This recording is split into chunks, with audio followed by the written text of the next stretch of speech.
dapat informasi. Tuan Raja, di situ ada bangunan yang orang memujanya, namanya Ka'bah. Oke, kalau begitu kita bikin bangunan tandingan supaya orang tidak datang ke Mekah tapi datang ke sini. Dia bikin tandingan Ka'bah yang lebih baik, tapi apa? Orang-orang Arab tetap ajak ke Mekah. Akhirnya Raja Abraha dia murka, lebih baik kita serang, hancurkan Mekah. Datanglah dengan gagah perkasa, dengan pasukannya yang berkendaraan gajah. Niatnya ingin menghancurkan Ka'bah, tapi Allah memutuskan berkehendak lain. Akhirnya apa? Datang pertolongan Allah. Dan Allah mengirim burung ababil yang membawa batu-batu panas dari neraka. Sebagian juga ulama mengatakan sebenarnya batu Buddha yang sudah dipanaskan, kira-kira sekarang batu bara. Jatuh, hancur Raja Abraham. Maka berantakanlah kerajaannya. Mekah, khususnya Baitullah, Ka'bah selamat. Maka disebut tahun saudara apa ilmunya satu. Kenapa disebut tahun gajah? Dan sebelum Rasulullah lahir di hari Senin itu, ternyata penderitaan Rasulullah mulai berawal dari mana? Usia 2 bulan dalam kandungan sudah wafat bapaknya. Ada tuan-tuan polisi di sini sebelum lahir sudah wafat bapaknya? Ada adik-adik nih? Saya kira tidak ada toh. Berarti penderitaan Rasul itu besar dari kita. Allah. Lahir Rasulullah, maka kakek beliau Abdul Muttalib mengambil cucunya dan mengangkat. Lalu salah satu tradisi orang Mekah waktu itu, kalau ada bayi lahir diberikan nama di depan Ka'bah dan orang menunggu-nunggu siapa namanya ini cucunya, Abdul Muttalib. Maka Abdul Muttalib mengambil cucunya dari anaknya, lalu diambillah itu dari iparnya, dari menantunya. Siapa namanya menantunya Abdul Muttalib, ibu? Siapa? Siapa, ibu? Ai? Fatih?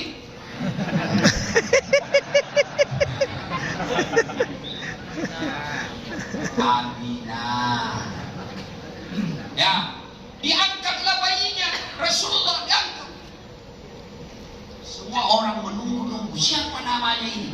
Maka Abdul Muttalib mengangkat cucunya itu, lalu mengatakan, Ayyuhan nas, wahai manusia, wahai orang-orang Mekah, aku hadirkan cucu saya dan aku berikan nama Muhammad. Kaget semua orang. Sebab kenapa? Sepanjang sejarah peradaban manusia, dari Adam sampai lahirnya Muhammad, tidak pernah ada manusia nama Muhammad. Allahu Akbar. Dari Adam sampai lahir anaknya Aminah, tidak ada pernah manusia nama Muhammad. Maka semua penduduk Mekah mengatakan, Abdul Muttalib, apa maknanya itu namanya cucumu? Muhammad. Apa artinya? Saya ingin dia menjadi manusia yang mulia. Hari kedua setelah kelahirannya, dibawalah Muhammad ke desa. Untuk apa? Memelihara kemurnian bahasa Arabnya dan menghindarkan dari polusi udara. Jauhkan dari ibunya.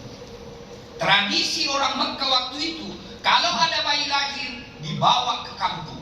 Untuk apa? Dibesarkan supaya dia baik bahasa Arabnya dan terhindar dari polusi udara. Nah, diterimalah ibu susunya, namanya Halimatus Sa'diyah. 4 tahun bersama beliau. Dan Halimatus Sa'diyah memberi gelar kepada Muhammad balita. Usia 4 tahun kan balita. Diberilah gelar oleh teman-temannya bocah berjubah putih. Karena Rasulullah selalu memakai jubah putih sejak kecil. Bajunya selalu warna putih, selendangnya selalu putih, serbannya selalu putih. Maka teman-temannya menggelari anak berjubah putih. Usia 4 tahun, ternyata Yahudi sudah mencium ada nabi bakal penggantinya yang menjadi penutup para nabi, yang mereka yakini bahwa ini nabi penghancur, maka dia cari, dia dapat ada di desa itu. Lalu diserang nabi beberapa kali, usia 4 tahun, beberapa kali ini diculik dan dibunuh. Akhirnya Halimatus Sa'diyah beserta suaminya dia kembalikan ke Mekah usia 4 tahun. Usia 6 tahun ibunya Rasulullah, Aminah, berkata, "Nah, kita pergi ziarah kubur ke Yathrib." Yathrib itu Madinah sekarang. "Ayo nak, kita pergi ziarah kubur." Sampai ziarah kubur. Berarti dalam Islam ziarah kubur boleh. Yang tidak boleh kalau bapak pergi ke kubur minta-minta. Mau jadi Kapolsek, dia datang ke kuburan Wani, atau dia datang ke kuburan siapalah di sini, ya Pak anggaplah Habib di sini di kubur, bukan Ustaz. Tolonglah perbaiki rezekiku, perbaiki pangkatku.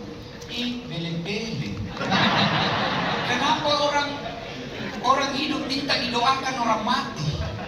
Orang hidup doakan orang mati, bukan orang mati minta didoakan orang hidup. Tidak bisa lagi orang mati doakan orang hidup. Boleh ziarah kubur, tapi tidak boleh minta-minta. Sudah ziarah kubur usia 6 tahun. Rasulullah balik dari ziarah kubur bapaknya di desa bernama Aqwa. Sakit ibunya dan wafat. Siti Aminah wafat dalam perjalanan.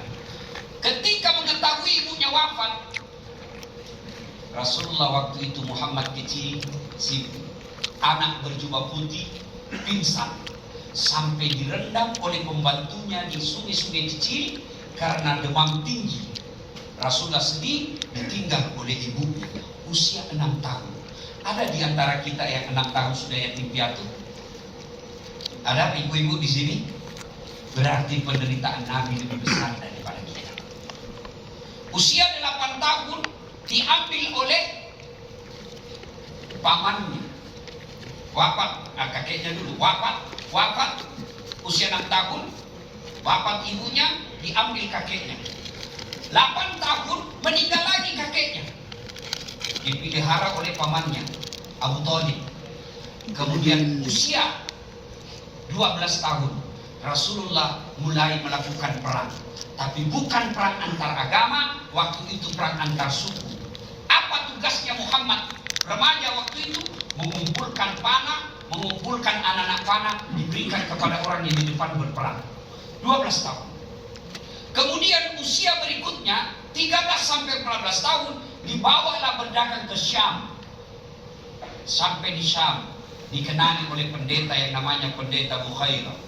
Pendeta Bukhairah penasaran, kenapa? Kemana dia lihat ini anak remaja? Diikuti oleh awan. Ke kanan, awan ke kanan. Muhammad ke kiri, awan ke kiri.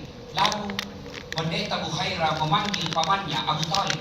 Abu Thalib, sini kau dulu. Siapa itu? Kemana kamu? Siapa namanya? Muhammad. Pendeta Bukhairah kemudian berkeyakinan, inilah Nabi yang dijelaskan oleh kitab kami, yang diberikan informasi oleh Isa Al-Masih, bahwa ada Nabi penutup segala zaman, penutup segala Nabi. Ciri-cirinya, 1, dilindungi oleh awan. 2, ciri-cirinya namanya Ahmad. 3, satu lagi ciri-ciri buat yang penasaran. Apa? Dia bilang, bolehkah saya panggil itu kemanakah? Boleh saya buka bajumu? Boleh. Dia buka bajunya, di belakang ada tanda kenabian, yaitu hitam. Orang Buddhis kalau di kampung bilang bapak. Saya tidak tahu kalau di Palembang ini ada kan biasa hitam-hitam ya? Kalau di kampung saya bapak. Bukan tompel di sini pak. Tompel itu tompel. Pokoknya bapak sudah tahu lah itu maksudnya bapak. Ya, dibuka. Lalu pendeta Bukhairah berkata, Abu Thalib, kasih kembali cepat ini kemanakanmu. Inilah yang dicari orang Yahudi. Kalau orang Yahudi dapat dibunuh dia. Dan benar, setelah beberapa saat telah balik dia ke Mekah, datang orang Yahudi ingin membunuh. usia 18 tahun, 19 tahun mulai berdagang, mengembala. Seluruh nabi dan rasul, Bapak buka deh sejarah nabi. Nabi dan rasul sebelum diangkat menjadi rasul, dua pekerjaannya masa remaja. Satu, gembala, pengembala. Dua, naik tingkat pedagang. Jadi kalau Bapak Kapolda mau cari komandan, mau cari Kapolres, Kapolsek, ini resepnya dua harus dimiliki. Satu, pengembala. Kenapa pengembala, Ustaz? Karena ternyata pengembala tidak bakal sukses kalau dia tidak punya sifat kesabaran. Masih ingat waktu pengembala, Pak? Tangkap di sana, lari di sini. Ditangkap ini, lapas lagi dari di bawah. Maka kalau pengembala tidak punya rasa sabar, gagal pasti dia bergembala. Yang kedua, setelah jadi pengembala, apa? Pedagang. Apa nilai-nilai dalam dagang? Jujur. Berarti calon Kapolsek, calon Kapolres, calon Kapolda. Dua, sabar, jujur. Kalau tidak sabar, Pak, biasanya salah mengambil keputusan dan mau cepat naik. Itu biasa cepat juga jangan. Mengerti maka kau mengerti maka pura-pura kau saya, ya kan? Maka berproses. Kalau mau jadi Kapolda, proses. Wah, Kapolda dulu. Sebelumnya jadi Kapolres Tabes. Sebelumnya jadi lagi Kapolres. Memang begitu, bertahap. Kalau tidak sabar mengikuti tahap itu, maka biasanya dia akan capai sesuatu yang juga membuat dia cepat jatuh. Sabar. Sabar, bos. Kalau kau lihat teman saya satu angkatan itu, dia sudah kombes, saya masih AKBP. Jangan kau sangka buruk. Sabar. Kalau sangka buruk, apa kau dapat? Bukan otakmu yang Pentium 1. Ini tawa yang sudah jadi kombes, otaknya Pentium 4, cepat loading. Kamu suruh perintah kawan, cepat apa, udah Pak. Sabar, bos. Tidak ada kala ilmu sabar. Tidak ada kala ilmu sabar dalam hidup ini. Tiba-tiba kita dimutasi menjadi staf ahli. Ahli yang tidak ada stafnya. Saya nggak tahu kalau di kepolisian. Biasanya kalau kantor wali kota itu tuh ruang yang paling ditakuti. Staf ahli. Ahli yang tidak ada stafnya. Sudah, sabar. Sabar. Nggak usah kasar kusuk. Sabar saja. Yang kedua, jujur. Pak, kalau Bapak menjadi polisi yang jujur, insya Allah cepat karirnya, Pak. Kan orang biasa bilang begini, susah sekarang cari orang jujur. Maka jadilah jujur, maka kau akan gampang cari orang. Kan orang bilang, susah cari polisi jujur. Jadilah polisi jujur, maka kau akan gampang dicari orang. Jujur. Jujurlah padaku. Mau praktek jujur yang awal, jujurlah dengan diri sendiri dulu. Nah, sudah kita lanjut karena waktu terbatas. Usia 25 tahun, Nabi mulai bekerja di seorang janda Mekah, bangsawan paling kaya di Mekah. Namanya Siti Khadijah. Siti Khadijah punya sekretaris namanya Nafisah. Ini Khadijah, Pak Jenderal, selalu dia cerita Muhammad. Oh, ini pegawai saya baik, jujur, kreatif, ya, akhlaknya baik. Selalu dia cerita di depan Nafisah. Nafisah mengambil kesimpulan, oh, Bunda suka sama pegawainya. Jadi tanda-tanda ibu, kalau ada orang suka sebut-sebut kelebihan seseorang, itu patut untuk dicurigai. Kan? Yang kemarin. Ternyata Khadijah selalu cerita kebaikannya. Maka Nafisah menjadi macomblang. Tim sukses. Tapi tim sukses bukan yang main dua kaki. Ini biasa main dua kaki ini. Dia merusak negara kita ya. Akhirnya Nafisah datang kepada Muhammad. Muhammad, bagaimana menurutmu kalau ada perempuan suka kamu? Alhamdulillah. Tapi ini perempuan lebih tua dari kamu, tidak jadi masalah. Yang jadi masalah, benarkah dia suka saya? Tapi dia lebih tua dari kamu, tidak jadi masalah. Sudah 2 kali janda, tidak jadi masalah. Tapi dia bosmu, tidak jadi masalah. Yang jadi masalah, betulkah dia mau sama saya? Kata Nafisah, tenang mas bro. Dalam hadis tidak ada mas bro, tidak ada. Ini supaya enak, kan sudah jam 10 ini bos. Kalau tadi MC mampu bertahan sampai jam 3, saya tidak bisa. Jujur aja Pak, jujur. Kalau dia mau tinggal sampai jam 3, biarkan dia, kita pulang.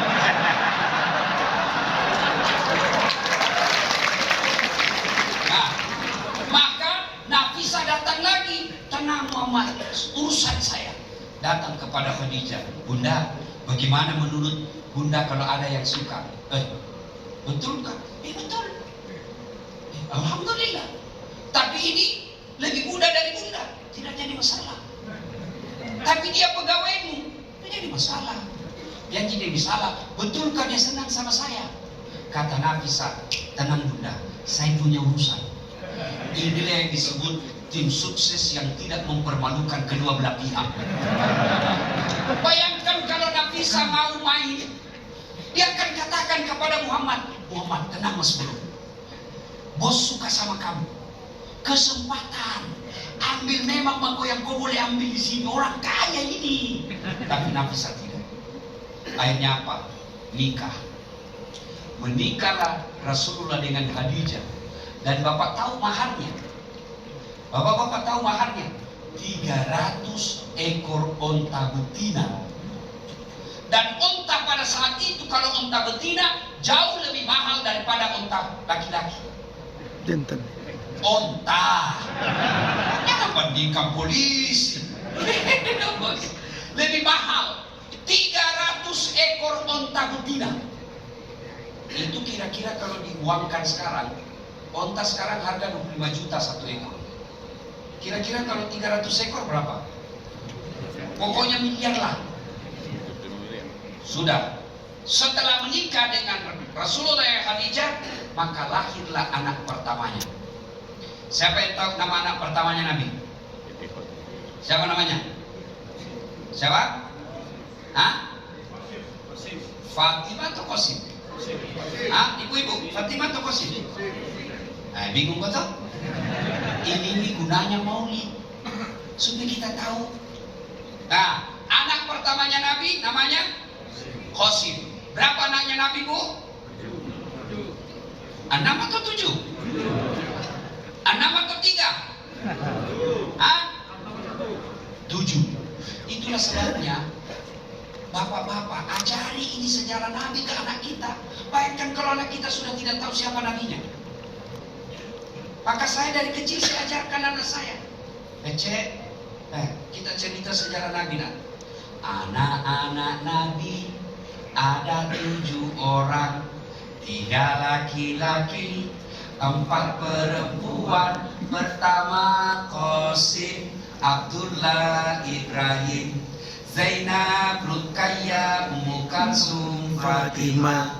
Ibunya bernama Siti Aminah, bapaknya bernama Abdullah, kakeknya bernama Abdul Muttalib, pamannya bernama Abu Thalib. Dari lagu itu dia tahu, oh anak Nabi ada 7, 3 laki-laki, 4 perempuan. Itu lagu, sambil dia dengar lagu ada sejarahnya. Sekarang anak-anak lagunya lagu hoax. Bu Ami Ami belalegu kuku, siang makan nasi, kalau malam minum susu. Hoax. Ada kuku-kuku makan nasi. Iya toh? Sudah, jangan lagu-lagu seperti itu. Lebih ajarkan lagu-lagu sejarah Nabi. Bu, Ibu, Bu. Dulu waktu saya kecil, ibu saya itu cepat perkenalkan sejarah Nabi kepada saya. Caranya dengan lagu, Ibu. Ada lagu dulu ibu-ibu yang usia seperti Kapolda, ibunya ibu Kapolda. Itu lagunya dulu kita waktu kecil. Pada zaman dahulu kala, pada zaman jahiliyah. Zaman dahulu kan banyak. Ada zaman batu, ada zaman manusia purba. Tapi ini zaman apa? Zaman jahiliyah. Lahirlah seorang Rasul yang terakhir dan mulia. Banyak Rasul, ada 25 Nabi dan Rasul, tapi ini Nabi terakhir. Nah, saya tanya, siapa namanya, Mak? Nabi Muhammad namanya. Siapa ibunya? Siti Aminah ibunya. Bapaknya siapa? Abdullah nama ayahnya. Di mana tinggal? Di Palembang atau Oku Timur? Madinah tempat tinggalnya. Siapa Oku Timur? Lanjut lagi ceritanya sambil cuci piring. Setelah dewasa diangkat menjadi Rasul. Siapa yang angkat, Mak? Pangdam atau Kapolda? Oleh Allah yang kuasa. Allah itu siapa, Mak? Pencipta alam semesta. Coba bayangkan, ibu-ibu dulu, dan majelis taklim, tidak ada seragamnya. Tapi dia tahu perkenalkan anak Nabi, sejarah Nabi kepada anaknya dengan lagu-lagu. Nah, Nabi kalau makan begini. Nah, Nabi kalau duduk begini. Nah, Nabi kalau pakai baju begini. Kenapa? Orang tua kita dulu kenal sejarah Nabi. Jadi dia gampang transfer, mengisahkan kepada anaknya. Sekarang ibu-ibu lagunya apa? Ibu-ibu bayangkan, apa lagunya? Putar ke kiri. Putarlah ke kiri. Sekarang kanan lagi. Kanan lagi. Apa pun apa itu? Kiri kanan. Apa pun apa?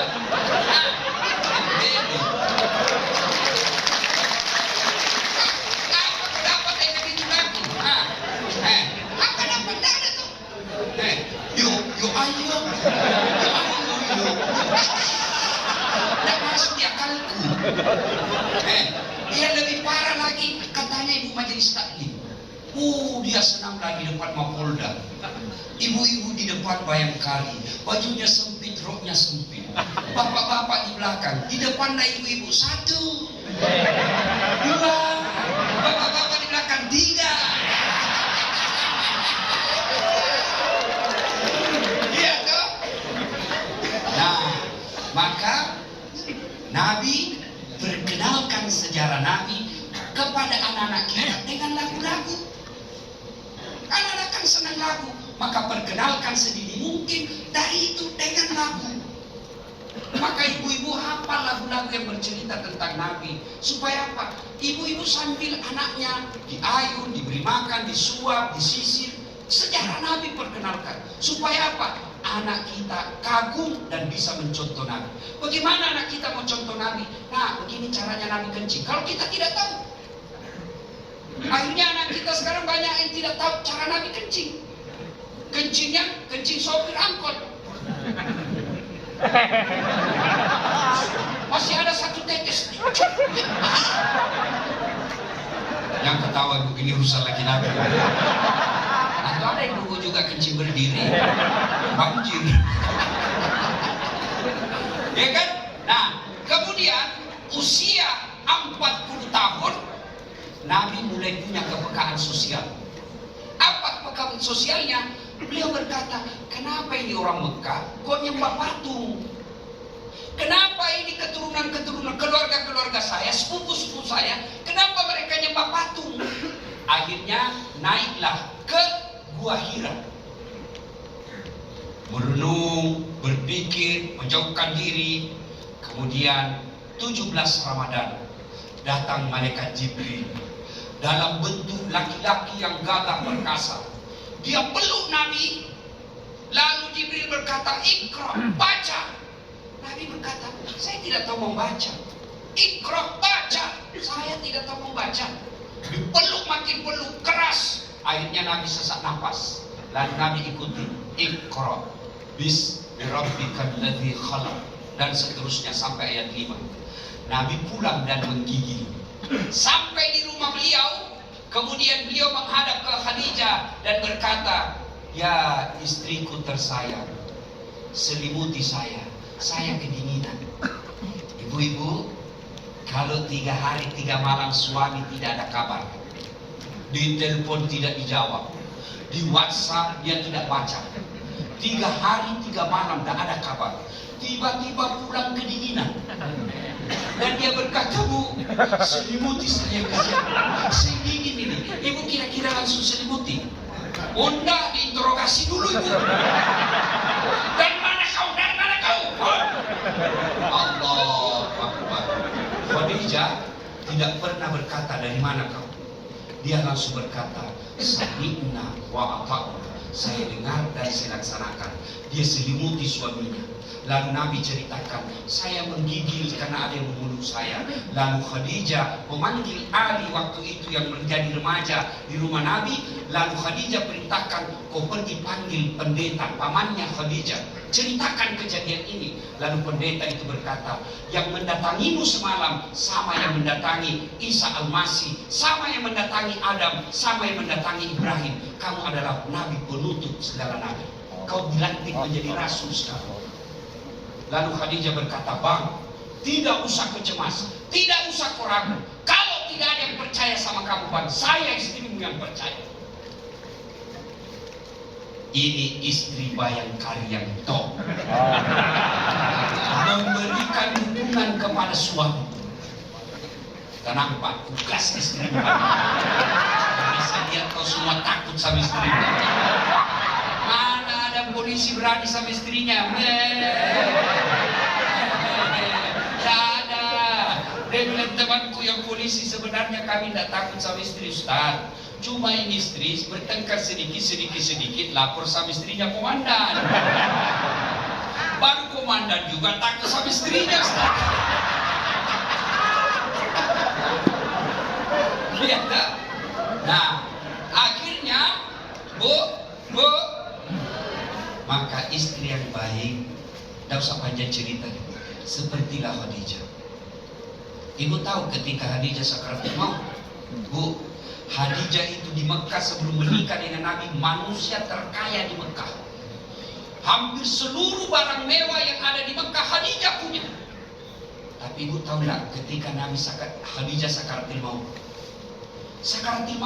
baju yang dipakai Khadijah, Bu, sejarah menginformasikan sudah 8 kali tambal.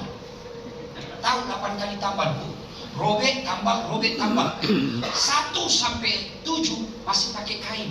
Di tambalan ke-8 tidak lagi menggunakan kain. Kenapa? Sudah tidak ada kainnya Nabi. Allah Akbar. Lalu menetes air matanya Khadijah ketika sakaratul maut. Dia panggil anaknya, "Anakku Fatimah, sini kau dulu nak." "Kenapa ibu?" "Itu ada serban yang selalu dipakai bapakmu menerima wahyu. Itu ada serban yang selalu dia gunakan menerima wahyu ketemu Jibril. Tolong kau mintakan serbannya kepadaku. Saya mau pakai sebagai kain kafan. Mudah-mudahan Allah meringankan kuburku nanti dengan kafannya bapakmu." Allahu Akbar. Lalu Fatimah berkata, Ma aja yang minta." Apa jawaban Khadijah? "Saya malu sama bapakku." Bayangkan, habis hartanya membantu Rasulullah, minta serban, malu sama suaminya. Allahu Akbar. Masih adakah istri sekarang yang malu sama suaminya? Masih ada. Jangankan minta, dicuri, Pak. Iya dong. Bu, boleh nggak curi uang suami? Boleh? Masih wakil ketua, boleh? Boleh nggak? Bisa boleh, bisa haram. Tergantung kondisi. Maksudnya apa? Ibu ini sudah sepakat sama suami, Pak, kebutuhan rumah tangga dan istri dalam sebulan 15 juta. Itu kurus dikit, 7 juta. Kalau suamimu sudah memenuhi 7 juta, maka haram hukumnya kau ambil uangnya tanpa izin. Kecuali, mulailah ibu-ibu ini berpikir, kecuali kewajiban Utang suami 7 juta. Dan kamu cuma dikasih 5 juta. Boleh curi 2 juta. Kalau ada. Ya ketawa, saya serius ini. Kalau ada. Sudah ambil, tetapi tetap wajib memberitahukan. Tujuannya apa? Supaya suamimu tidak malu di jalan. Siapa tahu kok curi uangnya. Dia masuk warung. Makan. Saya terakhir. Sudah ibu, kok kasih malu lagi saja ibu. Maka setelah ambil tetap wajib, Pak, itu ada duitmu tadi di dompet, saya ambil 2 juta. Kamu pelit betul. Boleh, tapi tetap beritahu. Nah, kita lanjut kisah itu. Khadijah, lalu Nabi dengar, karena rumahnya Rasulullah itu jangan bayangkan seperti rumah kita sekarang. Rumah Rasulullah itu, Pak, kalau berdiri itu kepalanya nyangkut di apa ini? Apa sih namanya ini? Plafon.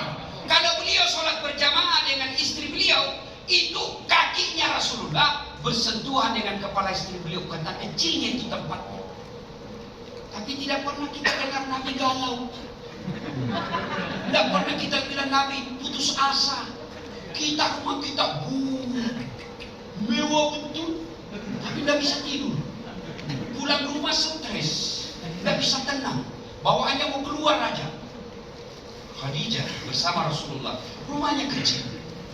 Lalu Nabi dengar, wah istriku kasihan, dia cuma minta serban padahal hartanya habis. Itu pun dia malu.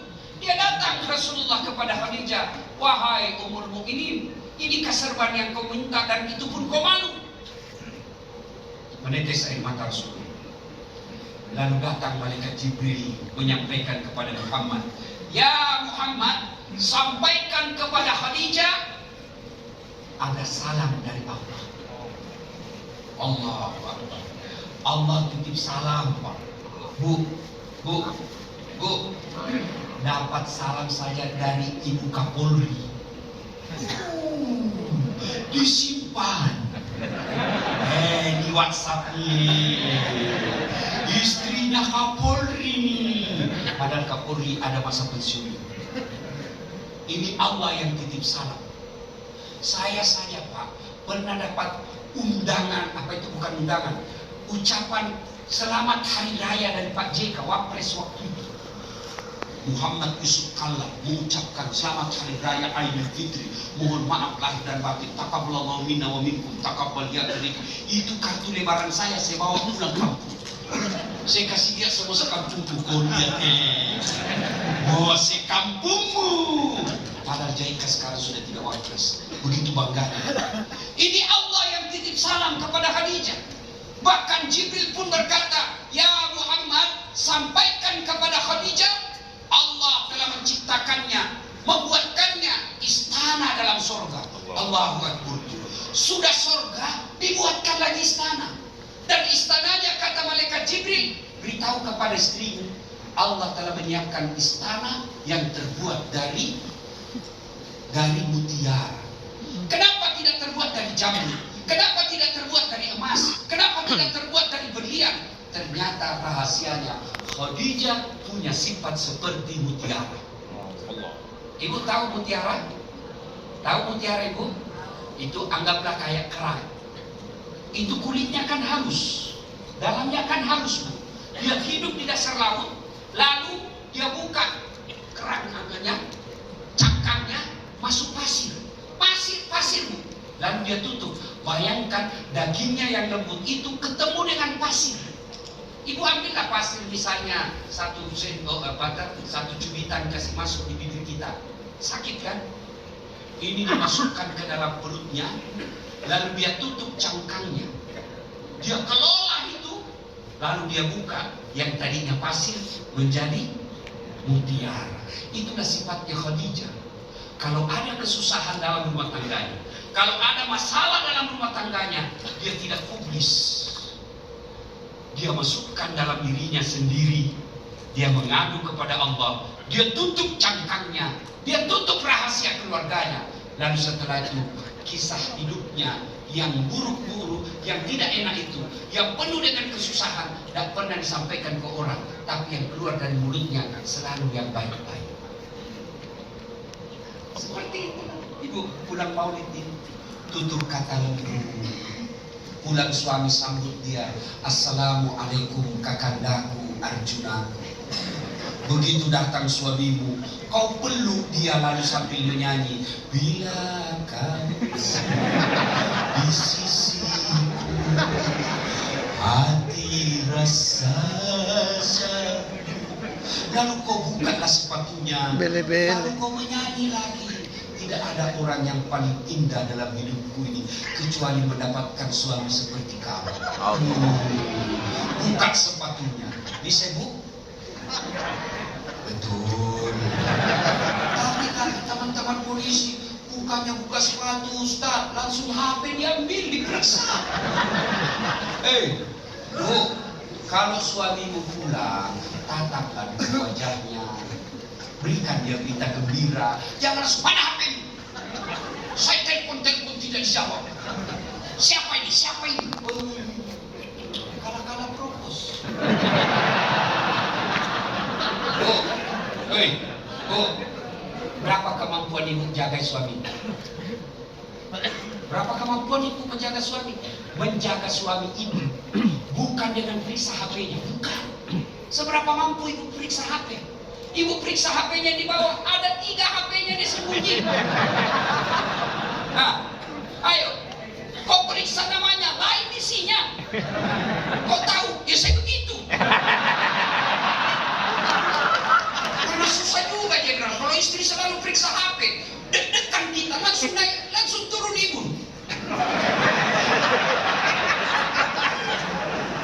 Kan? Ini semenjak saya viral-viral, itu dulu pacar-pacar cinta monyet saya dulu di kampung. Oh, selalu sekarang telepon. Saya mau blokir, tidak enak. Kalau saya sombong, saya mau terima, nanti istri saya cemburu. Akhirnya aku tulis namanya penjual batu bata.